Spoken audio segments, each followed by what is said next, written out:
नमस्कार, साम टीव्हीच्या आवाज महाराष्ट्र या विशेष कार्यक्रमात आपलं स्वागत आहे।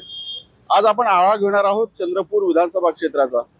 चंद्रपूर विधानसभा क्षेत्रातील विविध प्रश्न, इथलं जातीय समीकरण आणि इथली राजकीय परिस्थिती काय आहे हे जाणून घेणार आहोत।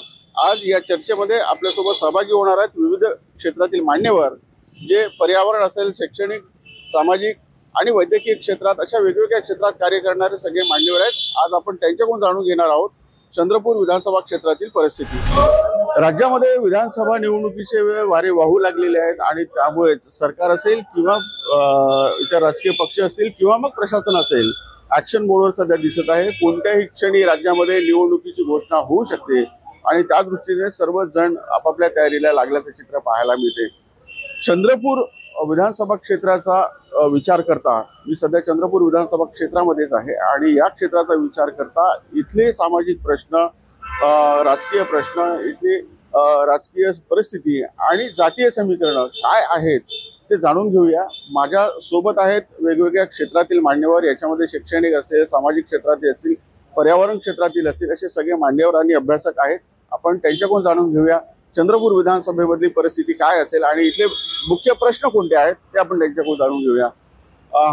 सर, आता राज्यामध्ये निवडणूक केव्हा लागू शकते आणि या पार्श्वभूमीवर चंद्रपूर विधानसभा क्षेत्राचा जर विचार केला तर काय प्रश्न असू शकतात या निवडणुकीमध्ये?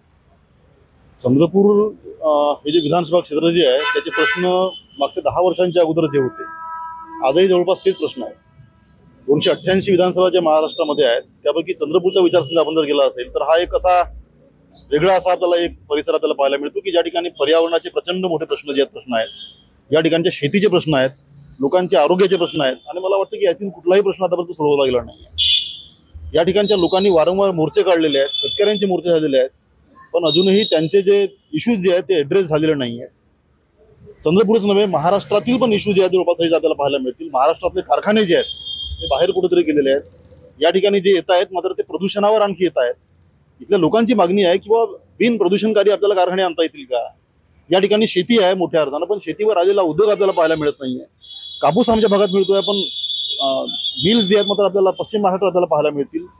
तर या ठिकाणचे इश्यू जे आहेत हे इश्यू आपल्याला आजही तसेच पाहायला मिळतील। सर, पर्यावरण असेल किंवा सरांनी जे सांगितलं की बाकीचे जे विषय आहेत, शेतीचे विषय आहेत, ते हे विषय तर प्रत्येक निवडणुकीमध्ये चर्चेला येतात, पण त्या सोडवण्याच्या दृष्टीने काही प्रयत्न होत नाही।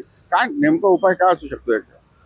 आपल्याकडले इश्यू सर्वांना माहीत आहे, कारण आपल्याकडे जसे उद्योगाचं क्षेत्र आपल्याकडे आहे, प्रदूषण मोठ्या प्रमाणामध्ये आहे, wildlife, man animal wildlife conflict मोठ्या प्रमाणात आहे आणि शेती, त्याच्यामुळे अति पाऊस, हवामान बदल, हे इश्यू सर्वांना माहीत आहे। आमदार खासदारांना माहीत आहे, इथल्या सर्व लोकप्रतिनिधींना माहीत आहे। परंतु आपलं लक्ष कुठं असतं? फक्त मताकडे असतं आणि मताकडे लक्ष असल्यामुळे लोकांचे प्रश्न कसे सोडवायचे याच्याकडे लक्ष दिलं जातं। परंतु हे जे पर्यावरणाचे प्रश्न आहे, शेतीचे प्रश्न आहे, याच्यामुळे कितीतरी म्हणजे करोडो रुपयाचं नुकसान एका तालुक्यामध्ये आपल्याकडे होत असते, याकडे लक्ष नाही आहे। आरोग्याच्या समस्या या पर्यावरणामुळे, हवामान बदलामुळे होत आहे, याच्याकडेही लक्ष नाही आहे। काय केलं पाहिजे? याच्यामुळे आता इथले जे आमदार लोक आहेत, खासदार लोक आहेत, इथले पालिका आहे, यांना खरं तर हे विषय यांनी घेऊन पुढे यायला पाहिजे। म्हणजे आता हे पारंपरिक विषय खूप झाले, आता हे जे सायंटिफिक विषय आहे, पर्यावरणाचे विषय आहे, हे विषय घेऊन आमदारांनी हे विधानसभेमध्ये मुद्दे उचलून राहायला पाहिजे।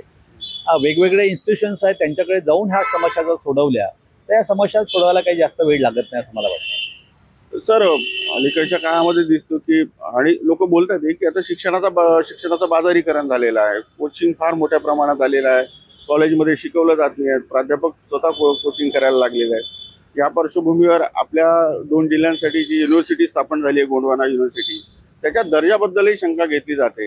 हे जे शैक्षणिक मागासलेपण आहे, म्हणजे विद्यापीठ झाल्यानंतरही सुद्धा, हे कसं दूर करता येईल आणि काय केलं पाहिजे? ॲक्च्युअली शैक्षणिक मागासलेपणाचा आपण जो गोंडवाना विद्यापीठ हा जर मुद्दा जर पकडला, मी स्वतः पण सिनेट सदस्य आहे, त्यामुळे गोंडवाना विद्यापीठाच्या बऱ्याच गोष्टी जवळून बघतो आहे।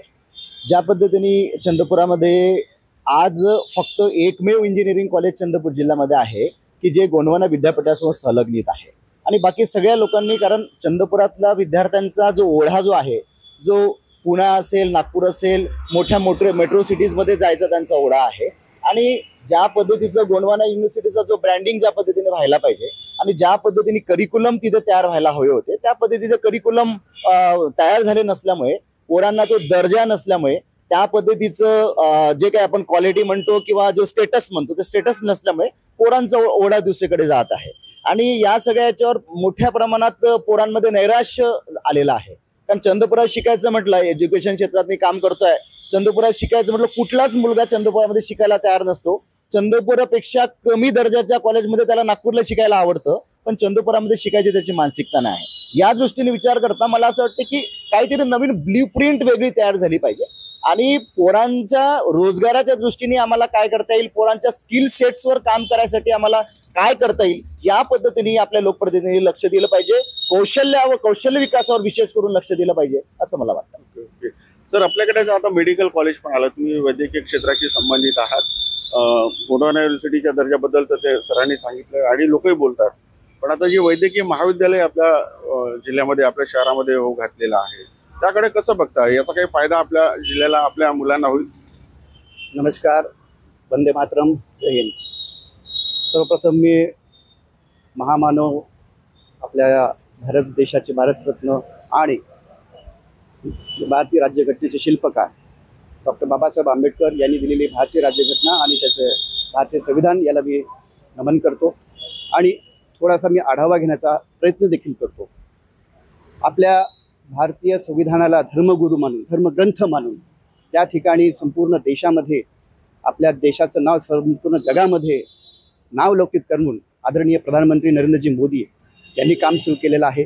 तसेच आपल्या महाराष्ट्र राज्याचे मुख्यमंत्री आदरणीय एकनाथजी शिंदे, उपमुख्यमंत्री देवेंद्रजी फडणवीस, उपमुख्यमंत्री अजितदादा पवार आणि पालकमंत्री आदरणीय आमदार सुधीरभाऊ मुनगंटीवार यांनी भारतीय ही जी संविधान आहे त्याला एक धर्मग्रंथ मानून काम केलेलं आहे.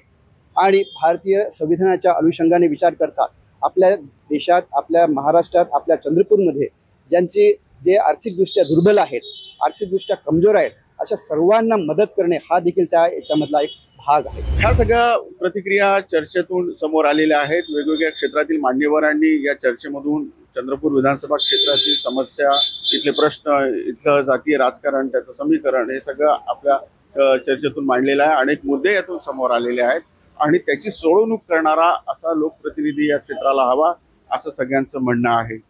संजय तुमराम, साम टीव्ही, चंद्रपूर. देश विदेशातील प्रत्येक घडामोडींचे लाईव्ह अपडेट मिळवण्यासाठी आता साम टीव्हीच्या सर्व सोशल मीडिया प्लॅटफॉर्मला लाईक, फॉलो आणि सबस्क्राईब करा. तसंच सर्व नोटिफिकेशनसाठी बेल आयकॉन प्रेस करायला विसरू नका.